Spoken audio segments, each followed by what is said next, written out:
I've been dancing for 3 years, and today, for the first time, someone actually explained to me what samba is. Hi everyone, and welcome back. If you've been following the last two videos, you know things were rough with my new partner for a while. Today, I want to tell you something completely different.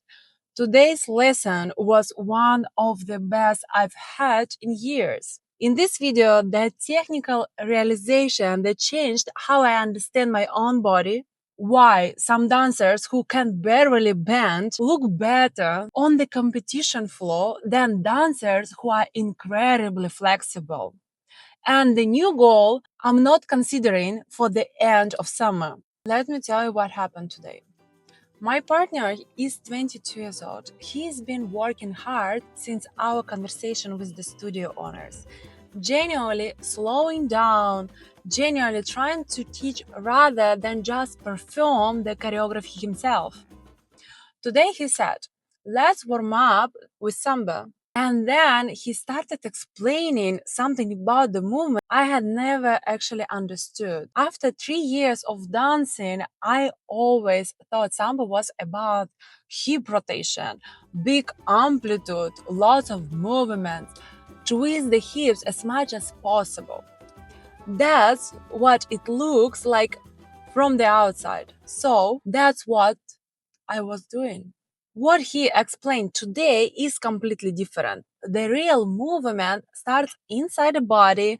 You bring the hips forward, collect, and then you push through your leg, and the wave travels upward through the body. That wave is the actual mechanic. The hip rotation that you see visual is just a result of that internal movement, not the goal itself. I have been doing the dance socially and competitively for 3 years, and nobody had ever broken it down for me like that. Here's the part that really got me thinking. I'm naturally very flexible. I'm 35, more flexible than most people half of my age. And for years, I watched other competitors, some of them honestly quite stiff, not flexible at all, and I genuinely could not understand why they looked better on the floor than I did. Today, I understood why. It's not about how much your body can move. It's not whether you understood the technique, the technical mechanics of the movement. A dancer who is technically pressured, even with limited flexibility, creates a clean, collected line that reads beautifully from a distance. A flexible dancer who doesn't understand the techniques just look loose. Pretty maybe, but not technical, not competitive.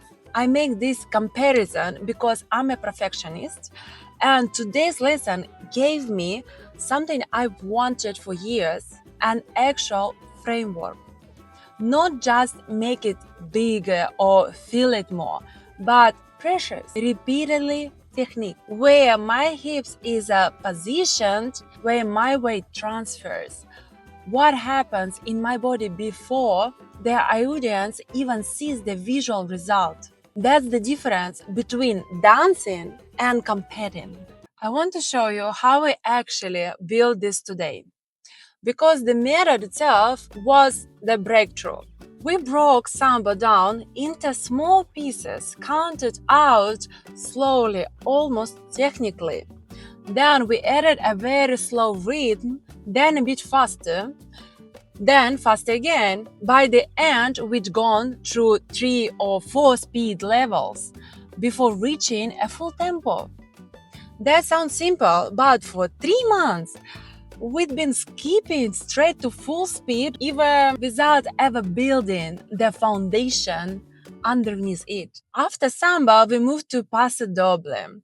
And I have to say, it's starting to look genuinely beautiful, because I now know exactly where my foot goes, exactly how my hip should be turned in every position. The movement is cleaner, more pressure, less guessing. And one more realization from today, I always thought Samba was dance with the bounce.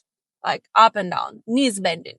That classic up and down rhythm you see in a lot of social dancing today alone. That at a professional level, Samba is dance on one level. Everything below your shoulders moves independently, while the upper body stays level and controlled. That's the difference between how it looks and how it actually works. Before I get to my last thought, if you've ever watched my competition journey and you're curious about the dresses I wear on stage, I design and sell my own competition ballroom gowns at irinavibestar.com. Every dress you've seen me compete in, I created. Link is in the description. Here's what I'm thinking about now. Next week, I have a competition, standard only. Latin still is not ready for that level of pressure. But today's lesson made me think seriously about something bigger. The World Championship in a ballroom happening in Los Angeles at the end of August, and I have goosebumps. That gives us about 2 months of prepare properly. The program for a world championship is demanding, technically and physically. But for the first time in 3 months, I actually believe we could get there. Not because choreography got easier, because I finally understand what I'm doing inside my own body. 3 years of dancing, and today I learned something brand new about a dance I thought I already knew. This humbling, and honestly, it's exactly why I love this sport. There's always another layer. I will keep you updated on whether we commit to LA and how the standard competition goes in a week. If you want to follow the journey, subscribe. I post every week. And I want to know, have you ever had a moment where something you've done for years suddenly made sense in a completely new way? Tell me in the comments below. And I will see you in the next video. XOXO. Mwah. Bye.